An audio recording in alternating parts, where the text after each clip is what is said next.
Happy holidays. Happy New Year, everyone. Today, we're taking a look back at some of the most compelling Chad and Lori Daybell segments of 2023 here on the Hidden Killers podcast.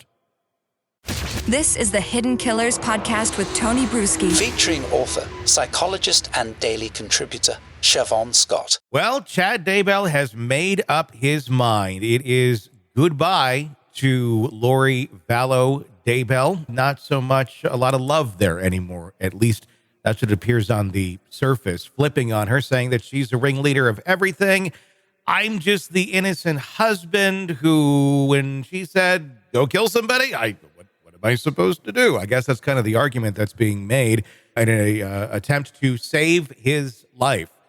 Interesting one indeed. Here to discuss, Siobhan Scott, psychotherapist and author. We've obviously been watching this one for a very long time. Are you surprised that Chad has made this move? I'm not surprised at all. It's pretty much what I would expect from somebody who's psychopathic and narcissistic, speaking of narcissistic. Mm-hmm. And it is anticipated that he's going to do everything to save his skin at this point. And the fate has, been cast for Lori. Lori is going to be in prison forever. Lori has lost her marbles, not that she had it all very well put together in the first place. But yeah, it doesn't surprise me. One can ponder how Lori is taking it, but I think Lori is so loopy at this point.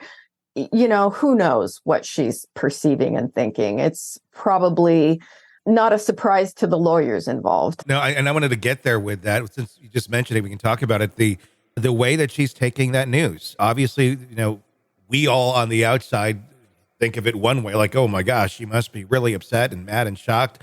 But that's not really her pattern of behavior. She finds ways to rationalize everything and anything. So if Chad is doing this, I'm guessing in her mind, my speculation is, he must be a zombie. Maybe the spirit of, who did we have in the other one? Ned something? I always go to Ned Ryerson, but that was from Groundhog's Day. But Ned something. Like, is she like, well, it's Phil, Jones from down the road. His spirit's in me. I'm wondering how she's rationalizing something like this. She is very likely rationalizing it in some direction, and it could be the direction that, he's a level 3 on the darkness scale or whatever now. He's possessed, or it could very well be that she's telling herself, but this is fine because it's all part of God's plan and I'm just accepting it. And she may still be thinking that she's going to get out someday, because reality testing is not something that is a gift for her at this point. She's so out of reality. Yeah. I'm very much wondering what maybe he needs to do this to save his life. So yes, he'll say whatever he needs to, but I know that's not, who knows? It's not a winning battle trying to guess what's going on in Lori Vallow's mind. Other than we can say with certainty that she's not responding to anything the way the rest of us would be responding. Does this show us that all along, we were always kind of wondering who's really drinking the Kool-Aid, who's believing this stuff? This admission by Chad Daybell, does this really show us that all along he wasn't really buying his story either? It was all some sort of a ruse to get pretty Lori in his grips? It's certainly possible. And I think between the two of them, he had, at least to some degree, a better grounding in reality than she apparently does. But it's hard to say how much is he being, I would think he's being influenced dramatically by his counsel at this point. And it may be that he's just been told, you've got to do this, you've got to go this way. And in his desperation, he's going along with it. But I do think he believed his own BS, for a long time.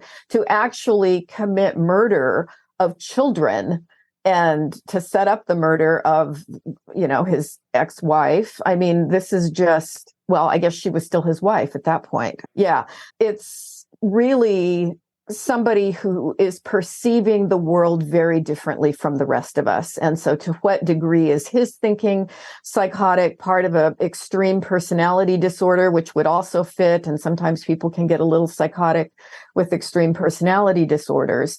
But yeah, another trial that is going to be very interesting. Without a doubt, especially with this angle, I think we're going to start to learn a lot more about Lori Vallow than we knew in the past. It also does make me wonder, are we going to see Lori flipping on Chad? She still has another murder conspiracy trial to face in Arizona.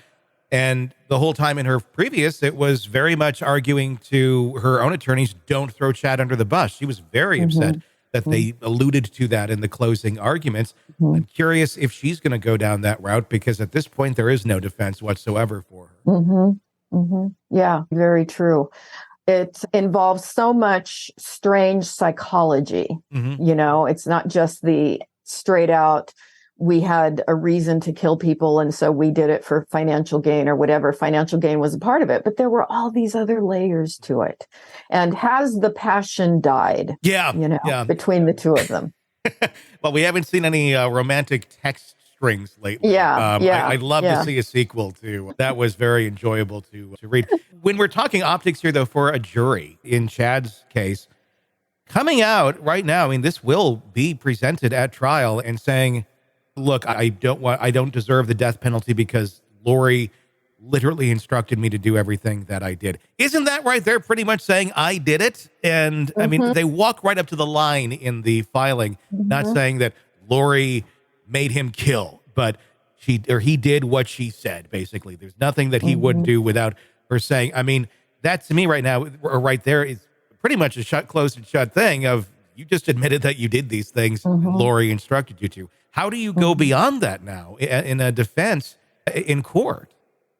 Yeah, I think it's going to be hard for him to prove that Lori, as manipulative as she was, had that kind of power. You know, he's clearly not intellectually incapacitated.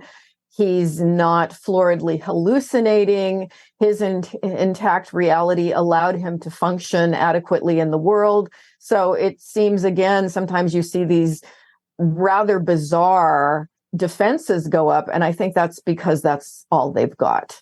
You know? Yeah, it'll be continually fascinating to watch new chapters being written all the time in the story. Yeah. Just need more of the, what were the names? Elaine and, or whatever, in the text back and forth. Yeah. I'm so sorry. It eludes me. I such an impact on me. I just forgot. Yeah, no. I mean, we can go, there are so many weird cases, you know, and we end up talking about a lot of them, but I don't know that anything can ever top the Daybell case. Yeah. Sick of the ads? We are too. Start listening with no commercials now and get access to all of our episodes in advance of everyone else. Become a True Crime Today Premium Plus subscriber on Apple Podcasts. Search True Crime Today Premium Plus on Apple Podcasts or go to our podcast page and sign up now. True Crime Today Premium Plus. Sign up now.